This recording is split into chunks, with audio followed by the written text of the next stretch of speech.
Children, I hope you must have written the difficult words of the chapter The Canary in your copies. Now we will be doing the word meanings of this chapter. The first word is drooped. Drooped means to hang downwards loosely. The second word is lump. Lump means a shapeless piece of solid. The third word is peered. Peered means to look carefully. The fourth word is dreadful. Dreadful means very bad or shocking. The fifth word is creature. Creature means a living being.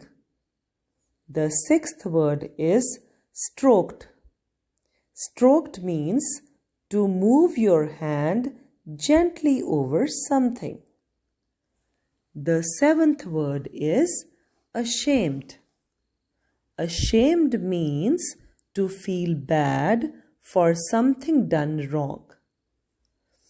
Children, I hope you must have understood the meanings of these difficult words. Now please take out your copies, write down day and date at the top, write the name of the chapter, The Canary, and the heading, Word Meanings. Then write the meanings of these 7 difficult words very neatly in your copies.